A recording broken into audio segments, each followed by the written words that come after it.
Thank you and welcome back to the second segment of the show for the morning. We're talking to Dr. Bobby Lovett, a professor of history at Tennessee State University and also the founder of the Afro-American Culture and History Local Conference. And of course, Dr. Lovett, before we had our first commercial break, you were giving us some information relative to some of the things that you are going to have at your conference in February the 14th, Valentine's Day. Valentine's Day. Is it not? And of course, what we'd like to do now is to recognize that while you are involved in bringing together this local conference, you've also produced a very, very significant piece of information relative to local history. And I speak specifically in reference to your book, the African American in Nashville, over a specific time. You've got that timeline from 89 or 39. 1780. 80 to 1930. 1930. So let's have you to give our audience some information relative to some of the research that you found in that area, since this has to do with local history, and this will sort of reinforce some of the things that they might find out at your conference. Right. Well, let me say that, Nashville has a very rich history, and the African American community was here from the beginning in 1780. So its history is just as long as any other segment of the city's history is. When we started the local conference on Afro-American culture and history in September of 1981, there were about 4 or 5 of us who met for lunch, including Maydeen Eberline, Linda Wynn, myself, Lois McDougall, who's now retired from Tennessee State University. And we came up with the idea that there was a need for people to know more about this rich history. And one way to do that was to have a conference once a year just for the ordinary public. And so there's everybody there from high school students to teachers to the elderly. We have handicap access, we have parking. That's why we provide lunch, because we wanted people to know about this rich history. And then we wanted them to become engaged in researching some of this history themselves. And about that time also I started to researching more in depth the history of African American Nashville with the intention of one day writing a book. And it took me about 15 years to finish it up because the sources for African American history are very scarce and it's very difficult to put them together.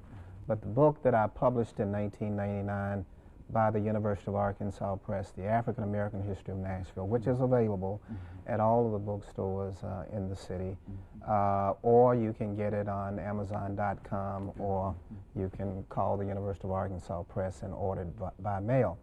But that book really includes a tremendous amount of detailed information.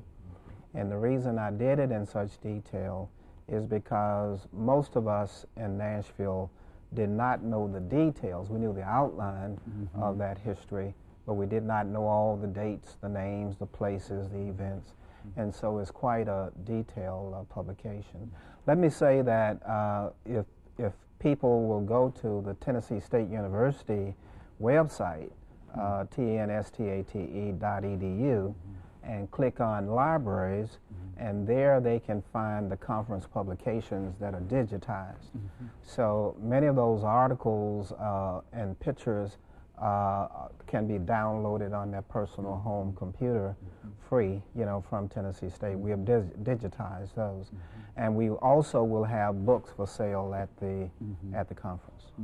And so this very, very rich history, I think that in reading this book, we've been really intrigued by the fact of building in Nashville that blacks were involved in. I think we've mentioned earlier that oftentimes we see these great plantations and et cetera, and the question is who actually provided the work for those plantations. Let's talk about that as a part of that local history. The first 2 chapters of my book, deal with slavery times in Nashville.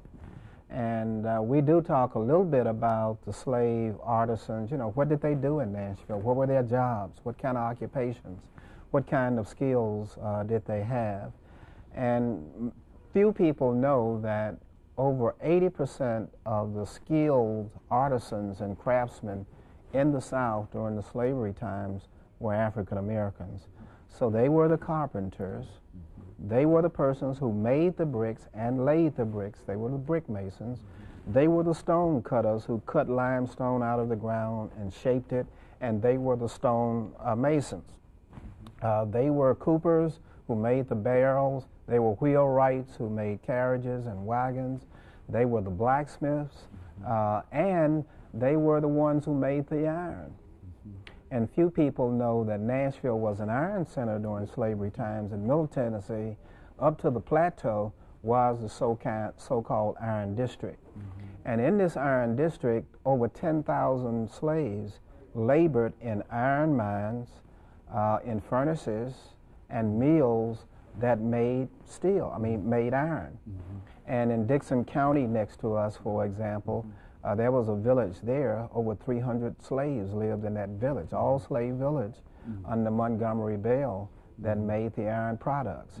And from that iron, they made stoves, they made pots, pans, the tools, utensils, farm implements were made from that particular iron that those slaves, smelted using the lumber and the charcoal that they took out of the forest and so on.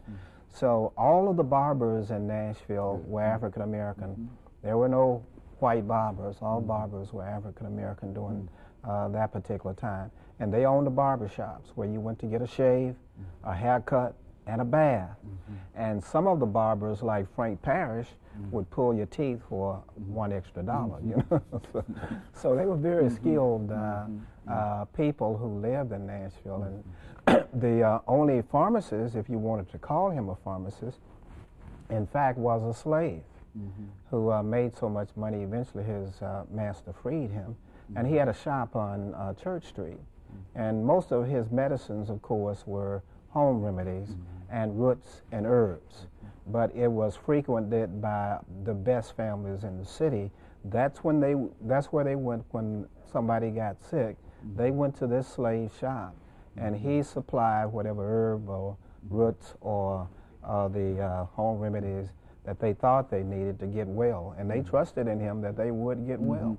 You know, Dr. Lovett, we're coming up to our second commercial break, and I think the story that you've given us here is quite different from our ordinary view of slavery. Generally, I think you've mentioned slavery, but you've not said anything about cotton, you've not said anything about the agricultural production, which indicates that slaves were involved in many more things outside of agricultural production. Of course, we'll talk about that when we come back during the second semester.